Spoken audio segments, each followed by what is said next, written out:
नमस्कार, जनमत की पुकार में आपका स्वागत है।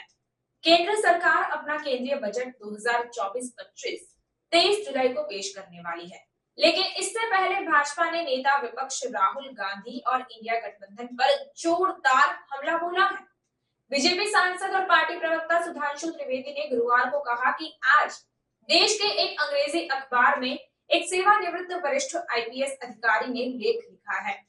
लेख में उन्होंने सुरक्षा से जुड़ी वर्तमान वैश्विक गतिविधियों और उनके भारत पर पड़ने वाले प्रभाव की ओर ध्यान आकर्षित किया है। आप जानते हैं कि 1-1.5 साल पहले जापान के पूर्व प्रधानमंत्री शिंजो आबे की एक राजनीतिक कार्यक्रम में हत्या कर दी गई थी। कुछ दिन पहले अमेरिका के राष्ट्रपति पद के उम्मीदवार डोनाल्ड ट्रंप पर हत्या का प्रयास किया गया था, जिसमें वह बाल बाल बचे थे। उन्होंने अखबार में छपे लेख का हवाले से कहा कि हिंसा और हत्या को भड़काने वाली ऐसी प्रवृत्तियां ऐसे बयानों से प्रेरित होती हैं, जिसमें राजनीतिक दल अल्पकालिक राजनीतिक लाभ के लिए हिंसा और हत्या जैसे शब्दों का इस्तेमाल करना चाहते हैं। उन्होंने कहा कि ये दुर्भाग्यपूर्ण और चिंता का विषय है कि हिंसा के लिए उकसाने वाले ऐसे शब्द और भाषा का इस्तेमाल प्रधानमंत्री नरेंद्र मोदी के लिए किया जा रहा है। सुधांशु त्रिवेदी ने आरोप लगाते हुए कहा कि कांग्रेस नेता और विपक्ष के नेता राहुल गांधी ने कई बार पीएम मोदी के लिए अपमानजनक शब्दों का इस्तेमाल किया। अगर आप लोकसभा में विपक्ष के नेता बन गए हैं तो थोड़ी परिपक्वता दिखाएं। इसलिए मैं सभी राजनीतिक दलों से आग्रह करना चाहूंगा कि हिंसा, हत्या, किसी के प्रति आक्रमण, मारना पीटना और कब्र खुदेगी जैसे शब्दों का इस्तेमाल बंद होना चाहिए। सुधांशु त्रिवेदी की पूरी बात सुनिए कि उनका क्या कहना है। और हमारे senior leader doctor Sudhanshu Trivedi एक बहुत ही स्पेसिफिक इश्यू को लेके आए हैं, जिसके कंट्री के पॉलिटिक्स में बहुत ह्यूज रैमिफिकेशंस हैं। डॉक्टर त्रिवेदी आप लोगों को आज उसके बारे में बताएंगे पॉइंट वाइज। एक बहुत ही सीरियस इश्यू है, तो मैं चाहूंगा कि आप लोग बस सुन लें, फिर जो भी पूछना होगा मुझे बताएं। मित्रों, आज हम आपके समक्ष दलगत राजनीति से ऊपर उठकर एक संवेदनशील विषय के ऊपर देश का ध्यान आकृष्ट करने के लिए उपस्थित हुए हैं। आज देश के एक प्रमुख अंग्रेजी समाचार पत्र में देश के वरिष्ठ सेवानिवृत्त आईपीएस अधिकारी ने एक आर्टिकल लिखा है, जो उन्होंने वर्तमान समय में विश्व में सुरक्षा को लेकर हो रही गतिविधियों और भारत पर उसके पड़ने वाले प्रभाव की तरफ ध्यान आकृष्ट किया है। आप सभी को ज्ञात है कि 1-1.5 वर्ष पूर्व जापान के पूर्व प्रधानमंत्री शिंजो एबे जी की एक राजनीतिक कार्यक्रम में हत्या हुई। चंद दिन पूर्व अमेरिका में राष्ट्रपति पद के प्रत्याशी डोनाल्ड ट्रंप के ऊपर हत्या का अटेम्प्ट हुआ, जिसमें वो बाल बाल बचे। उनका कहना है कि इस प्रकार की प्रवृत्तियां जो हिंसा और हत्या को उकसाती हैं, ये कहीं न कहीं उन बयानों से प्रेरित हो जाती हैं जहां राजनीतिक दल अपने तात्कालिक राजनीतिक स्वार्थ में, शॉर्ट टर्म पॉलिटिकल बेनिफिट के लिए हिंसा और हत्या के शब्दों का प्रयोग करना चाहते हैं। एक दुखद परंतु चिंताजनक बात यह है कि प्रधानमंत्री श्री नरेंद्र मोदी जी के विरुद्ध इस प्रकार के शब्दों का प्रयोग, और मैं साफ शब्दों में कहूंगा हिंसा के लिए उकसाने वाली भाषा निरंतर प्रयोग की जा रही है। अभी आपको ध्यान हो, कांग्रेस के नेता प्रतिपक्ष राहुल गांधी जी ने चुनाव प्रचार के दौरान पिछले वर्ष कई बार अपमानजनक शैली में मोदी जी के लिए मारना, डंडे मारना इत्यादि शब्दों का प्रयोग किया। यहां तक उन्होंने बोला कि अगर काफिले पे कुछ फेंका गया तो कुछ और फेंका जा सकता है, यानी फेंका जाना डर के समाप्त होने का प्रतीक है। इसका मतलब कि किसी भी नेता के काफिले के ऊपर कुछ भी होना चाहिए। याद करिए कि जिस समय प्रधानमंत्री जी पंजाब के दौरे पे गए थे 2021 में, जिस ढंग से उनके सुरक्षा घेरे को तोड़कर उनकी सुरक्षा के लिए एक बहुत खतरनाक स्थिति का निर्माण किया गया था। और इतना ही नहीं है, हम बहुत साफ शब्दों में कहना चाहेंगे कि मौत और हिंसा जैसे शब्दों का प्रयोग बयानों में नहीं होना चाहिए।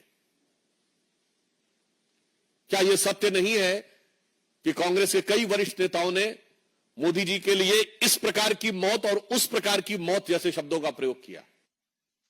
छुटभैये नेता नहीं थे, कांग्रेस के पूर्व केंद्रीय मंत्री जैसे लोग थे। क्या कब्र खुदेगी, मर जा जैसे शब्दों का प्रयोग किया गया, सर फोड़ देंगे ऐसे शब्दों का प्रयोग किया गया।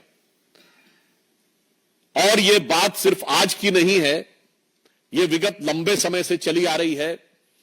मोदी जी के लिए जिन लोगों ने बोटी बोटी काटने जैसे शब्दों का प्रयोग किया, वो दूसरी पार्टी से लाकर आज कांग्रेस पार्टी के सांसद बन चुके हैं। और मैं ये भी बात दुख के साथ और गंभीरता के साथ कहना चाहूंगा, किसी नेता के लिए मौत के शब्द का प्रयोग सबसे पहले 2007 में सोनिया गांधी जी ने मौत के सौदागर शब्द के रूप में किया था। हमने कभी, जब आपातकाल में संविधान की हत्या हो गई थी, तब भी कभी श्रीमती इंदिरा गांधी जी की मौत की कामना या मौत जैसे शब्द का प्रयोग नहीं किया था।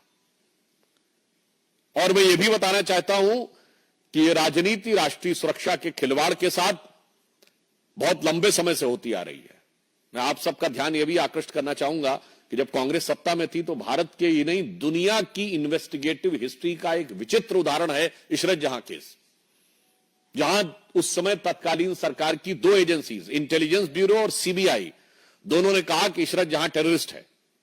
जैसे ही पता चला कि उसका निशाना तत्कालीन गुजरात के मुख्यमंत्री और आज के हमारे प्रधानमंत्री श्री नरेंद्र मोदी जी थे, अचानक सीबीआई ने अपना हलफनामा बदल दिया और कहा टेररिस्ट नहीं है, वो तो मासूम है।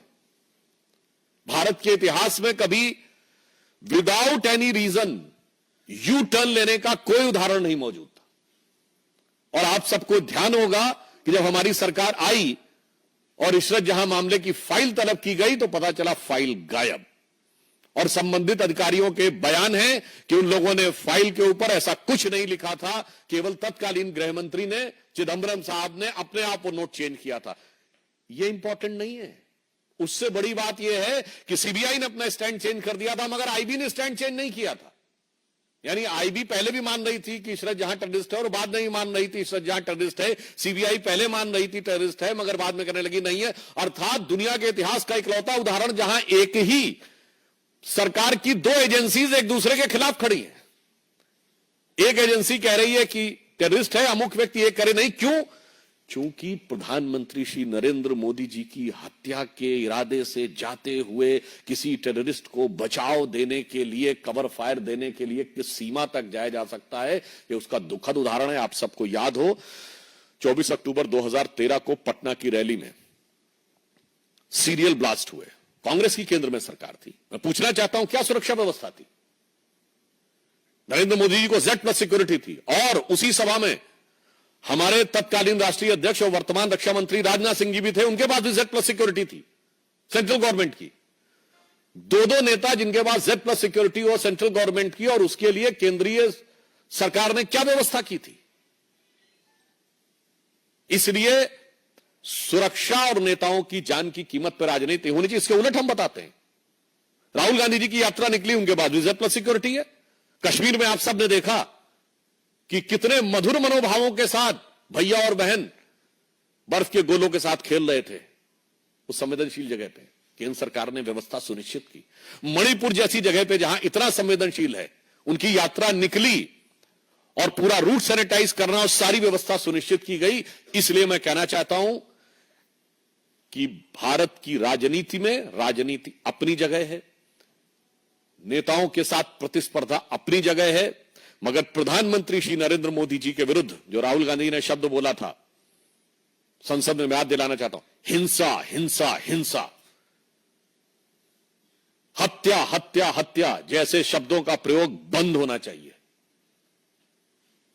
दुनिया में इसके उदाहरण दिख रहे हैं, भारत में इसके परिणाम खतरनाक हो सकते हैं।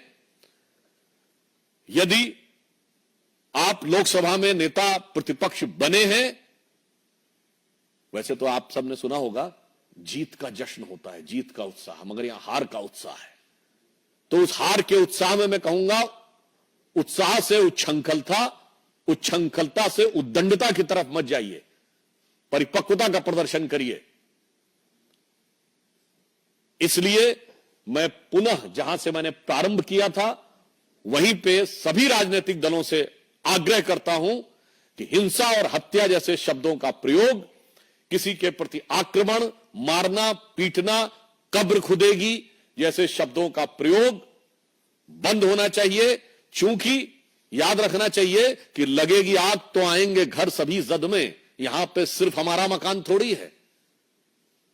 तो मैं सभी दलों से यह आग्रह करता हूं, विशेषकर कांग्रेस पार्टी से, कि प्रधानमंत्री श्री नरेंद्र मोदी जी के प्रति आपके मन में एक इंफीरियरिटी कॉम्प्लेक्स है, आप एहसास कमतरी से वाबस्ता हैं, माना, आपके मन में ईर्ष्या है, आपके मन में द्वेष है, आपके मन में कुंठा है, मगर उस कुंठा को हिंसा और मौत जैसे शब्दों तक ले जाने से बचिए। अन्यथा मैं एक पंक्ति के साथ समाप्त करना चाहता हूं, जो सभी नेताओं के लिए, जो मोदी जी के लिए नफरत रखना चाहते हैं, उन्हें ध्यान रखना चाहिए कि देश के सौहार्द वातावरण में कोई प्रोवोकिंग बात नहीं करनी चाहिए कि कागज का है लिबास चिरागों का शहर है, कागज का है लिबास चिरागों का शहर है, चलना संभल संभल के चूंकि तुम नशे में हो। तो यह हार के उत्साह के नशे से बाज आइए और समझदारी के साथ आचरण दिखाइए। धन्यवाद। I just, in the outset, I will tell you, we'll only take questions regarding this topic, taking the seriousness of the topic. So anybody has to ask anything.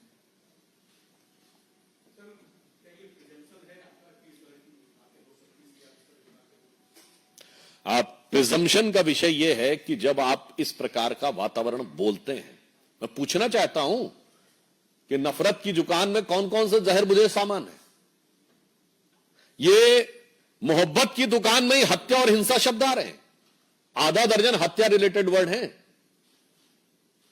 इसलिए हम ये कहना चाहते हैं कि इस गंभीरता को समझें, और अगर कोई नेता इसको नहीं समझ रहा तो मैं समझता हूं कि वो भारत की राजनीति में नेतृत्व करने के योग्य नहीं है। रविंद्र भाई, तो आपने कहा कि इस पर सरकार प्रिवेंटिव और स्ट्रिक्ट एक्शन क्यों नहीं लेती कि पीएम जैसे संवैधानिक पद पर बैठे हुए व्यक्ति के खिलाफ हिंसा, हत्या का कोई और भी इस्तेमाल न करे भविष्य में? क्यों सरकार इस पर एक्शन नहीं लेती है, चाहे वो एलओपी हो या फिर दूसरे हो? देखिए, किसी भी विषय के दो पक्ष होते हैं, एक होता कानूनी पक्ष और एक नैतिक पक्ष, लीगल और मॉरल। हम ये कहना चाहते हैं, लीगल स्टेप्स कितने भी आप ले लीजिए, मगर समाज में जो व्यवस्था चलती है वो मॉरल पैराडाइम के बेस के ऊपर चलती है। इसलिए राजनीतिक दलों का उत्तरदायित्व नैतिक आधार पर जवाब देना है। और विशेषकर ये तो जब आप बताते हैं कि इस देश में तो ऐसी घटनाएं पहले कई बार हो चुकी हैं, और वो लोग जब ये बात कहते हैं तो मुझे लगता है छोटी राजनीतिक स्वार्थ के लिए हिंसा को बढ़ावा देने वाली बातें मत करिए। हमास के समर्थन में रैली से लेके और बयानबाजी से लेके मैं एक वाक्य में कहना चाहूंगा, अभी तक आप अलगाववादियों और आतंकवादियों का समर्थन करते हुए नजर आते थे, अब अलगाववादियों और आतंकवादियों की भाषा प्रयोग करते नजर आ रहे हैं। तो बस आप समझ सकते हैं कि अगर कोई अलगाववादियों और आतंकवादियों की भाषा प्रयोग करने लगेगा तो देश के लिए कितना चुनौतीपूर्ण और खतरनाक है, इसके लिए हम आगाह करना चाहते हैं। सुधांशु जी, समाजवादी पार्टी के मुखिया और पूर्व मुख्यमंत्री अखिलेश यादव ने एक मानसून ऑफर दिया है और उन्होंने कहा कि 100 लाओ और सरकार बनाओ। जो यूपी में बीजेपी में चल रहा है उसको ध्यान में रखते हुए ऐसा ऑफर दिया, कह रहे कि जिसके लिए मैंने ट्वीट किया है वो लोग समझ रहे हैं किसके लिए किया है। वैसे हमारा विषय इस समय इसी विषय पे, फिर भी मैं आपको उत्तर दे देता हूं। मैं उनसे कहना चाहूंगा, 100 लाओ नहीं, पहले अपना मूलधन बचाओ। जिस वोट बैंक के चक्कर में 2 लड़के साथ आए थे, अब एक लड़का बड़का हो गया है, वो लोकसभा में नेता प्रतिपक्ष हो गया है। अपना वोट बैंक बचाओ बाद में आकर यहां ज्ञान बखारो। Thank you.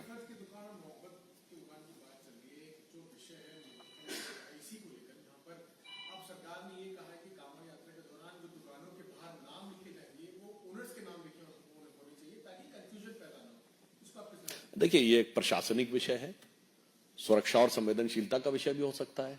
कहीं पर कोई ऐसी चीज सिक्योरिटी रिलेटेड होती है तो वो सरकार अपने, मगर मुझे एक बात नहीं समझ में आती है, ये पता नहीं क्यों हमारे विरोधी कोई भी विषय होता है तो नाम और पहचान छुपाने वालों के साथ क्यों खड़े हो जाते हैं। विषय कोई भी हो, मतलब वो आसाम से लेके केरल तक हो, वो विषय सुरक्षा से लेके केरल हाई कोर्ट के द्वारा यूज किए गए और वीएस अच्युतानंदन के द्वारा यूज किए गए लव जिहाद का हो, मगर पहचान छुपाने वालों के लिए इतने अरमान दिल में क्यों छुपे रहते हैं। अगर आपने हमारा अभी तक चैनल सब्सक्राइब नहीं किया है तो कृपया चैनल सब्सक्राइब कर लें, लाइक करें, शेयर करें, कमेंट करें। तो मिलते हैं फिर किसी और खबरों के साथ। नमस्कार।